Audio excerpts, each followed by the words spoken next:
माननीय सदस्य श्री अरुण नेहरू जी மதிப்புக்குரிய பேரவைத் தலைவர் அவர்களே, இந்த மாமன்றத்தில் இந்த சாமானியன் குரலை ஒலிக்க செய்த மாண்புமிகு தமிழக முதல்வர் முத்துவேல் கருணாநிதி ஸ்டாலின் அவர்களுக்கும் மாண்புமிகு உதயநிதி ஸ்டாலின் அவர்களுக்கும் மற்றும் பெரம்பலூர் நாடாளுமன்ற தொகுதியின் மக்களுக்கு என் நன்றியை தெரிவித்துக் கொள்கிறேன். அதிகாரத்தில் இருப்பவர்கள் கூட்டாக செயல்பட வேண்டும் என்று கூறிய இந்த தேச மக்களுக்கு என் முதல் நன்றியை தெரிவித்துக் கொள்கிறேன்.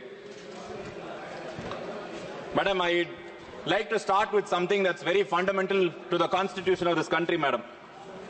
It says India, that is Bharat, is a union of states.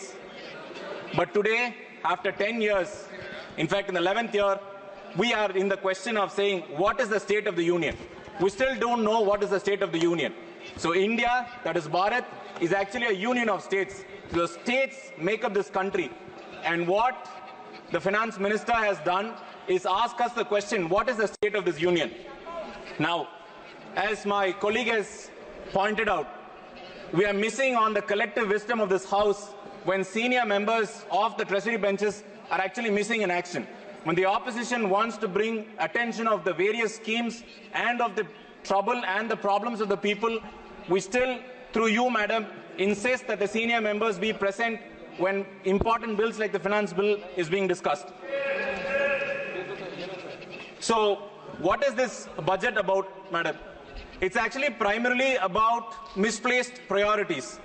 The state, with its resources, is not being provided enough support so that they can carry on the people's work.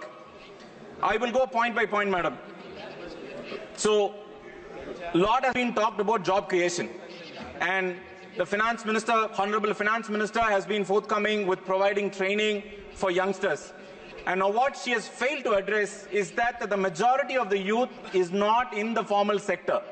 The total EPFO paying customers is only 3.05, whereas the total workforce is above 45 crore people.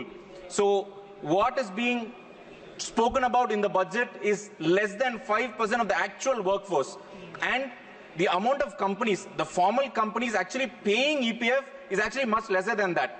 So the actual impact of Madam Finance Minister's statement about providing training actually doesn't cause any impact at all for the youth who's actually looking forward to training.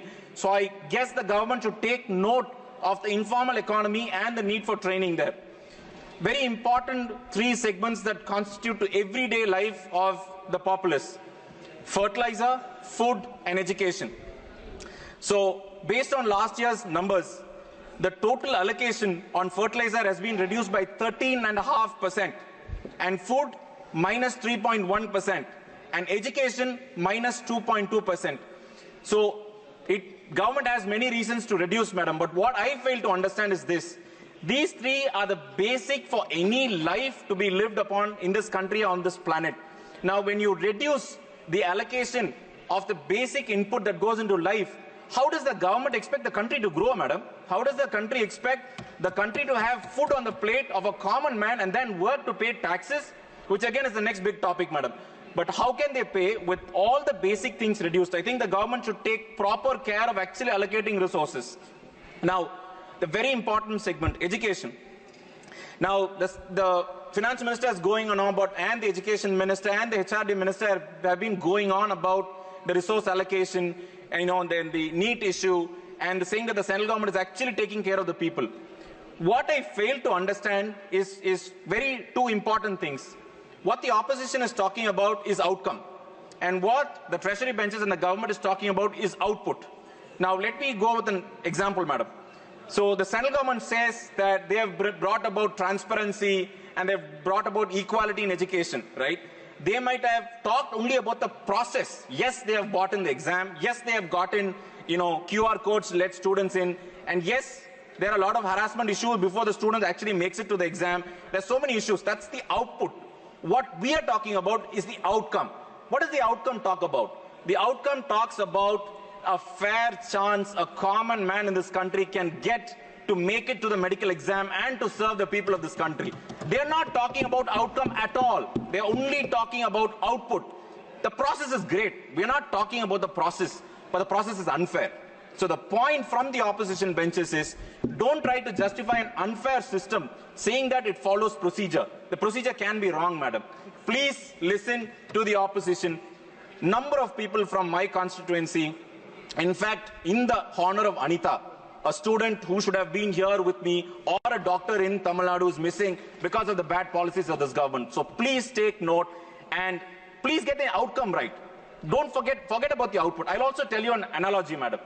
So, number of members here have asked about highways, national highways, which is really good for the country, right? So, here we go, building national highways all across the country. Now, we have very good highways across the place. Now, you have opened a new highway, right? That's the output. What's the outcome? Now, if you have 50 accidents or 50 deaths in a year, that is the outcome. So, what we are talking about it, please avoid the deaths. There's no use building a 4-lane highway so that people die faster. So what you're trying to do in NEET is actually push the inequality in the name of the process. So please open your eyes.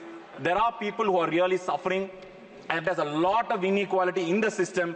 Before it gets out of hand, please open your eyes and get a fair chance to each one of the individuals who are really needy. Now, there are a lot of talk about the middle class, right? A very important point for the treasury benches and the ruling party to note is this, that 3% of the vote of the middle class shifted from the BJP to the India Alliance. And you would know that the finance minister actually again misplaced a priority in actually addressing the middle class. What have you done to the middle class?